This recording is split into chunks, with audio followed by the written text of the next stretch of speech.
Okay, so this one's going to tell you about how OMS works. We know it is a new experience for many of you, and maybe you've had kids come to the building before, but maybe it was a 6-7 building or something at that point, and it's 5-6 now. So we have some common things that parents ask us, and we are here to answer it for you now. So I know a lot of kids are worried about, the biggest thing they're worried about is getting lost or not knowing where they're going. And I'm here to tell you that if your kid is lost, it means I am lost as well. Because the one nice thing about the middle school is there's many nice things, by the way, but this is one of them. One of them. This is just one of them. But we have a gradual release. So the kids come to us, and yes, they're switching between math, science, and ELA, but yet they're still supervised at all times. So we're still taking them to related arts. We're still taking them to lunch. We're still picking them up from these places. They are not just going on their own. So if, like I said, if your kid is lost, it means I am lost too. And we could be lost together. We could be lost together. But honestly, that's something that doesn't need to be a worry for your child or for you really, because they'll be taken to classes with the teacher that they're with, or picked up from those classes too. So we just want to put your minds at ease that they're not going to have to navigate the building alone. And by the time they need to go to the nurse or to the office, they're going to know where they're going very easily. So that's not something to have to worry about too much. Yeah. Bell rings, they line up with their class, and then we take them. Even if it's just over to the math class or science, they line up and go that way. So it's very smooth. Okay, next thing on our list is there is an ABC schedule here at the middle school. That does not impact their core classes. Impact. I didn't need to do that.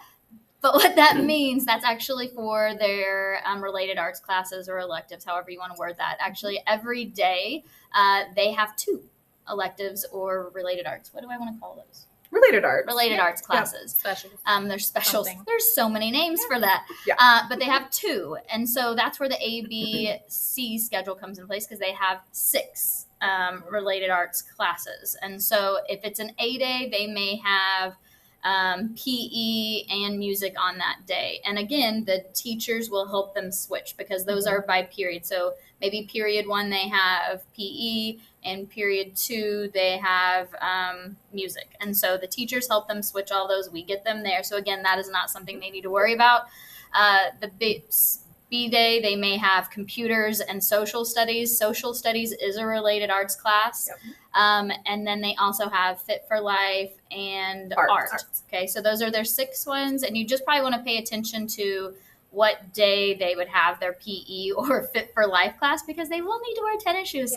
And that is important. Yeah. They do need to wear tennis shoes, because Coach Weedle and Coach Spoon really do a lot of cool things and a lot of, activities, and flip-flops, boots, all those type of things aren't going to work.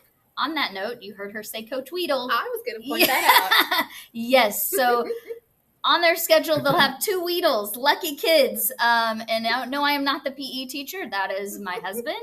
And yes, he is my husband. So there you Poor go. Guy. I know. Just joking. He made the choice.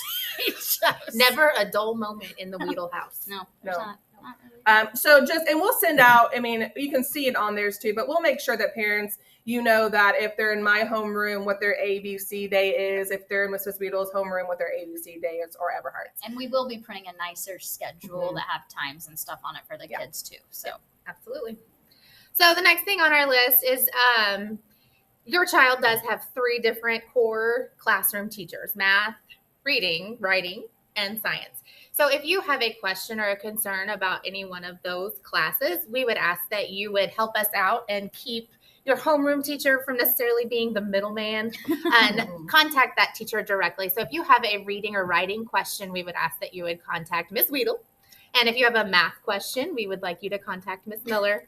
And if you have a science question, to contact me, Ms. Eberhardt. And then again, if you have any question related to homeroom, you can contact your child's Tiger Focus or homeroom teacher. I know that was a question that came up as well. Well, which class is my child's homeroom teacher? It's Tiger Focus. So on the Power School, when you logged in, it's their Tiger Focus teacher. That's their homeroom teacher. So you can always email questions about just general school stuff to their homeroom teacher. But if you have a math specific question, we would ask that you would contact the math teacher or Miss Miller. And a reading, writing question, Miss Weedle. And they're all Science our our names. So Yes. like, you know, I know sometimes parents were like, well, I don't, they saw an email from me, so they responded back to me, and you know, and so it's just our first and last names. But again, all of that, you know, should be able to be accessed through Power School. And I know some of you are cringing because you're like, why did they change things? And we don't know either. Sometimes you just have to. But and honestly, we want to be honest with you guys. We don't know anything either. Our training's not until Wednesday, and so we're just kind of flying by the seat of our pants too. So I would say if you have questions about Power School, if you have questions regarding, you know, logins or this or that, either direct them to the district office or at least to our main office here at the middle school.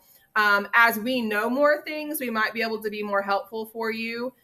Maybe not, but I think on my list it says Mrs. Miller's the Power School director. you're a All funny questions tech.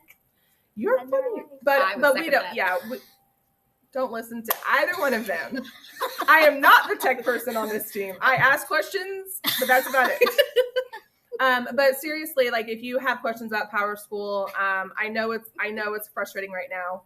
It's for us too. We're trying to navigate it as well. But just, you know, We're all parents as well. Yes. So we're trying to figure this out from the parent end and the teacher end. So we get it. Yeah. We get it. So either just ask the district or ask the office, and hopefully we can get some of those questions answered for you. But if you are able to, and obviously if you're seeing this video, you were probably able to get on. Congratulations. Congratulations, you win. You know, just kind of poke around and see what you can see. And then we'll do our best to make sure that we're in communication with you guys as well. We are so excited to start the year. It's going to be a good one. I'm going to be amazing. Fifth grade's the best. And if you guys have questions after this, like if we didn't address something major, like I said, we're gonna be seeing most of you on Meet the Teacher. So you can ask those questions then. If it's a burning question, feel free to email us. We're in the building now for the rest of the week. We started this week. Woohoo! Today. 43 minutes ago. Look at us. We're just on the ball. We should get a raise. I might edit that out. All right. So glad to have you guys. Yep. Can't wait to meet you and your children. So, Bye.